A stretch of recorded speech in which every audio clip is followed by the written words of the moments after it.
Muito bom dia, amados irmãos. Vamos prosseguir no nosso projeto, no nosso propósito de ouvir a Bíblia inteira em um ano. Como é bom estarmos aqui recebendo esse presente de Deus, um dia inteirinho para desfrutarmos na presença dEle. Hoje nós vamos começar com o Salmo 132, a promessa de Deus a Davi.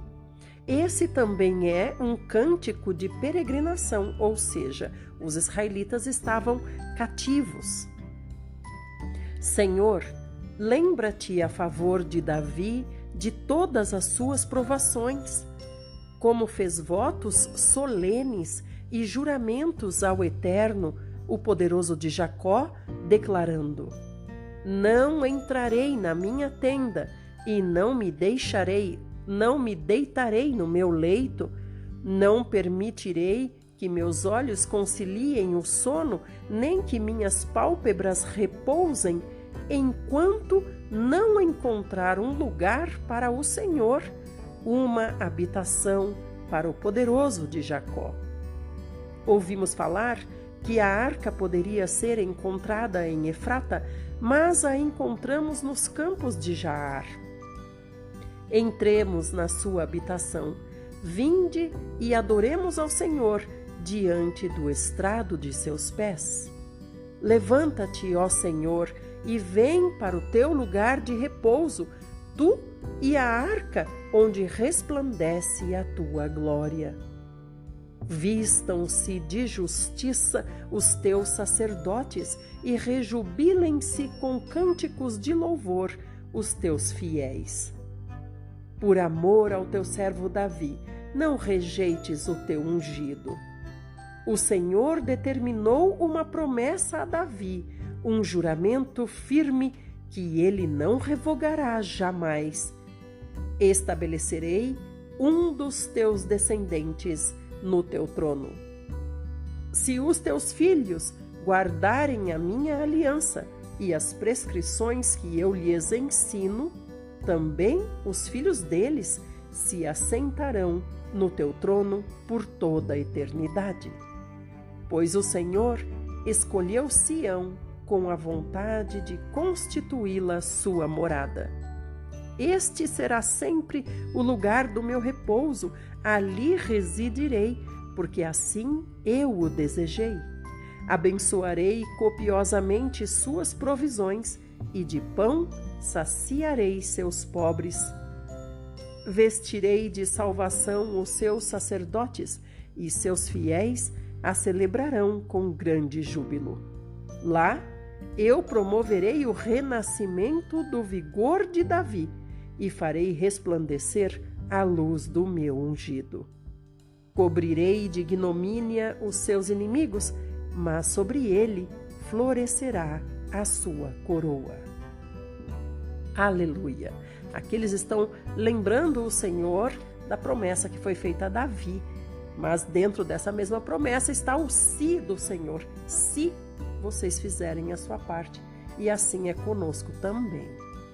Nós vamos agora para Provérbios. Hoje estamos em Provérbios 17 e vamos ler o 7 e o 8.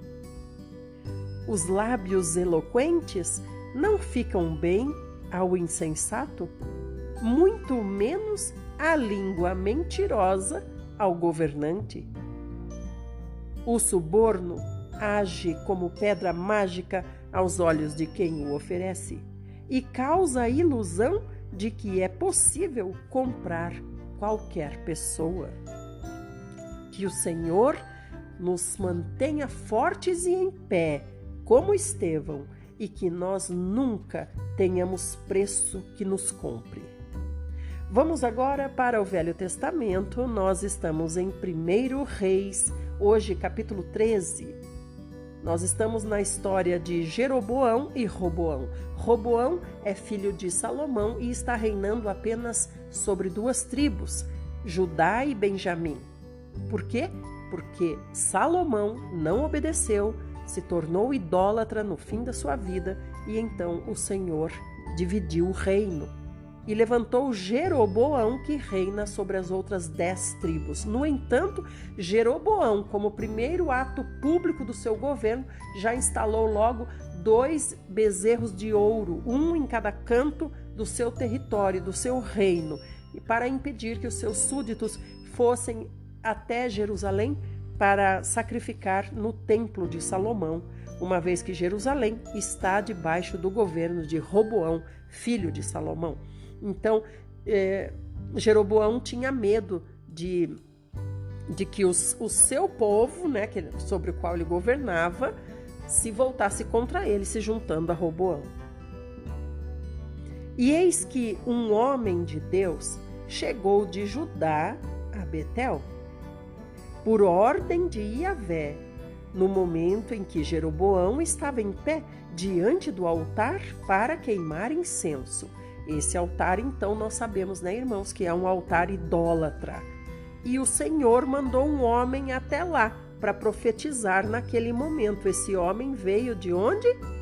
Veio de Judá, onde está o templo do Senhor. E por determinação de Iavé, esse homem gritou contra o altar, gritou esta condenação: altar, altar, assim fala Iavé o Senhor. Eis que na casa de Davi nascerá um filho chamado Josias, que imolará sobre ti os sacerdotes dos altares idólatras que hoje queimam incenso aqui, e ossadas humanas serão queimadas sobre ti mesmo. E naquele mesmo dia deu ele um sinal afirmando: este é o sinal de que Iavé falou: o altar se partirá e toda a cinza que está sobre ele se derramará. Então, esse sinal, que aqui não explica qual foi, diz que o sinal vai acontecer ainda, né? O altar vai se partir. Quem falou isso? O próprio profeta, esse homem de Deus, que não diz o nome dele, mas foi enviado pelo Senhor lá, bem na hora que Jeroboão, o rei, estava sacrificando, estava queimando incenso nesse altar idólatra. Quando o rei Jeroboão ficou sabendo que o homem de Deus bradava contra o altar de Betel, estendeu a mão e exclamou: prendam esse homem. Entretanto, o braço que ele estendeu contra o homem de Deus ficou paralisado, como se tivesse secado, de modo que Jeroboão não conseguiu mais recolher o seu braço. Em seguida, o altar se partiu, e toda a cinza se derramou do altar, exatamente de acordo com o sinal que o homem de Deus havia profetizado por ordem do Senhor. Então o rei rogou ao homem de Deus: aplaca, eu te suplico, a ira de Iavé teu Deus, e ora por mim, para que meu braço volte a ser como era. O homem de Deus orou ao Senhor, e o braço do rei Jeroboão recuperou-se e voltou ao normal. E o rei Jeroboão convidou o homem de Deus: vem comigo à minha casa para te alimentares e refazeres tuas forças, e eu vou te recompensar. Mas o homem de Deus replicou ao rei Jeroboão: mesmo que você me dê a metade do teu reino, eu não seguiria na sua companhia, tampouco comeria do teu pão, nem saciaria a minha sede neste lugar.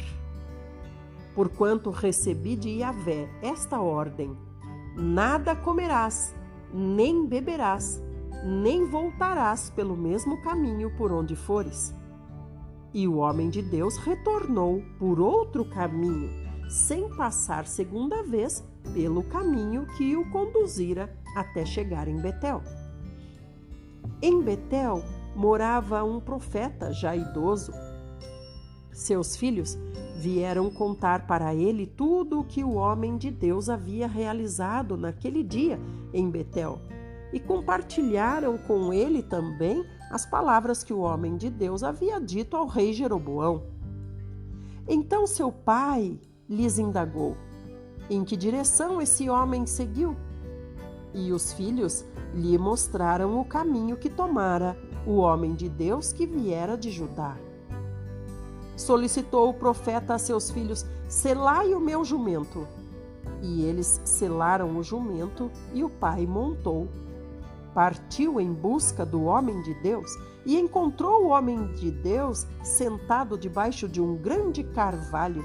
Aproximou-se dele e perguntou para ele: é você o homem de Deus que veio de Judá? E ele respondeu: sim, sou eu. E em seguida o profeta convidou: vem comigo para minha casa para comer alguma coisa. Mas o homem de Deus recusou e explicou para ele: não posso voltar com você, nem entrar na sua casa, muito menos comer pão, nem beber água com você nesse lugar, porque assim me foi ordenado pela palavra de Yahvé. Ali não comas pão, nem bebas água, tampouco retornes pelo caminho por onde vieste. Contudo, o homem idoso respondeu: eu também sou profeta como você, e um anjo me falou por ordem do Senhor. Faz com que ele volte com você até a sua casa, para que coma pão e beba água. Todavia, o velho profeta não estava dizendo a verdade. Diante disso, o homem de Deus voltou com ele, comeu pão na casa dele e saciou toda a sede que sentia na casa dele. Quando estavam assentados à mesa, a palavra do Senhor veio ao profeta idoso que havia feito o homem de Deus retornar.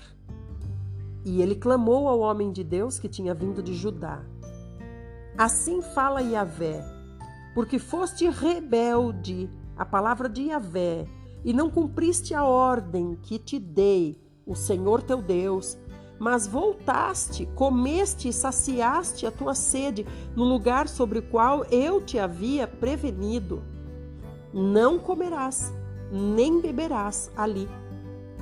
Por isso, o teu cadáver não será sepultado no túmulo dos teus antepassados. Irmãos, vocês estão pensando por que é que esse homem de Deus estava proibido pelo próprio Deus de comer e beber naquele lugar?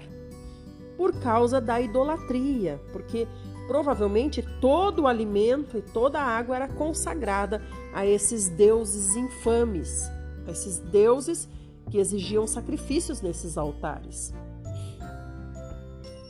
Então agora o Senhor lembrou o homem de Deus da rebeldia dele, porque desobedeceu. E assim que o homem de Deus terminou de comer e beber, o profeta idoso selou seu jumento para ele.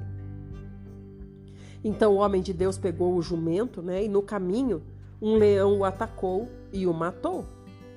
Mas seu corpo não foi destruído, ficou estendido no chão, ao lado do leão e ao lado do jumento. Algumas pessoas que passaram por aquele caminho observaram o cadáver estendido ali, com o leão do lado dele, e foram correndo informar a todos na cidade onde o velho profeta vivia. Então é como se o Senhor tivesse deixado o leão guardando o corpo, Assim que o profeta velho da cidade soube do fato, exclamou: certamente trata-se do homem de Deus que desafiou a palavra de Yahvé, porquanto o Senhor o entregou ao leão que o feriu de morte, exatamente como a palavra de Yahvé o tinha advertido. Então, esse profeta ordenou aos seus filhos: selai para mim um jumento. E eles prontamente o selaram. Então ele partiu e logo encontrou o cadáver do homem estendido no caminho, com o jumento e o leão ao lado. O leão não tinha devorado o corpo do homem, nem atacado o jumento. Ele ergueu o cadáver do homem de Deus, colocou-o sobre o jumento e conduziu para a cidade onde ele morava, para as lamentações fúnebres e seu sepultamento.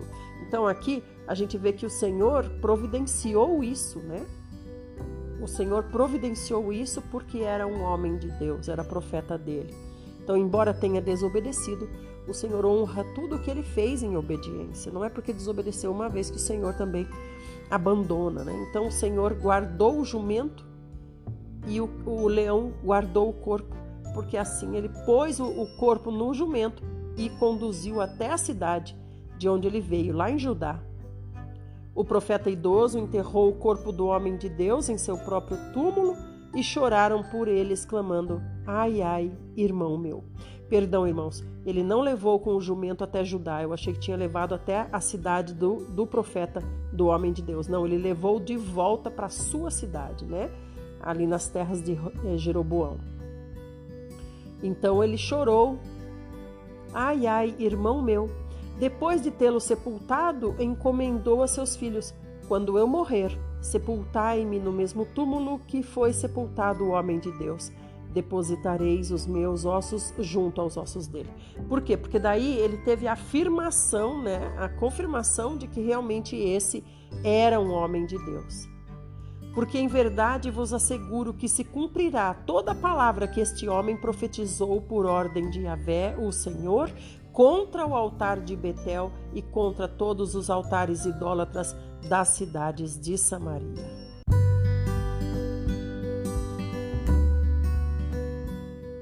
Então, nós percebemos o que esse profeta da cidade, esse profeta do lado de Jeroboão queria.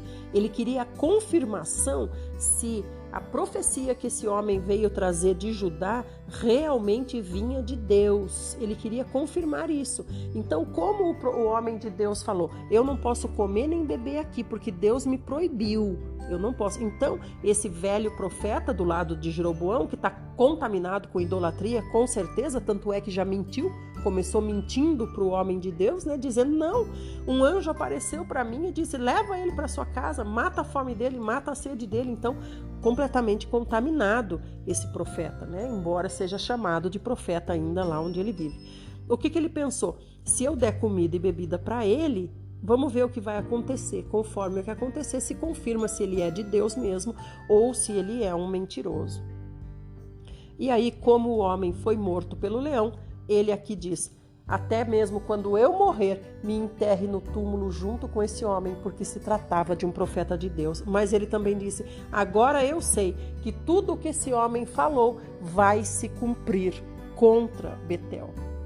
Mesmo depois destes eventos, Jeroboão não se converteu do seu procedimento maldoso, mas continuou a designar dentre o povo e a seu bel prazer sacerdotes para ministrarem nos altares idólatras que erguia em toda parte. O rei Jeroboão consagrava para esses altares idólatras todo aquele que tivesse a ambição de virar sacerdote. Portanto, esse foi o pecado da família do rei Jeroboão, que provocou a sua queda e o seu extermínio de sobre a face da terra. Até aqui, no Velho Testamento, nós vamos agora para o Novo Testamento. Mas fica de lição para nós, né? Como homens e mulheres de Deus que somos, de não seguir de uma forma assim leviana qualquer outro que venha e nos diga: eu também sou de Deus e Deus me manda dizer isso, aquilo ou aquele outro, faça assim, faça assado, porque eu também sou de Deus, não é mesmo, irmãos? Então nós temos que buscar no Senhor e não em pessoas, por mais que elas jurem de pé junto que estão nos falando algo que Deus quer revelar a nós. Vamos agora para o Novo Testamento. Estamos em Atos 9 e vamos ler a partir do 26. Barnabé fica ao lado de Saulo. Aqui nós estamos vivendo a história de Saulo. Aqui já aconteceu a morte de Estevão. Saulo já pegou carta para se dirigir às sinagogas de toda a região, pegando a todos aqueles que invocam o nome do Senhor Jesus e levando para serem julgados em Jerusalém. No entanto, no caminho, o plano dele foi interrompido, porque o Senhor apareceu para ele mais forte do que a luz do meio-dia, e o Senhor falou com ele. E agora ele já está convertido e já está trabalhando. Agora a missão dele é evangelizar.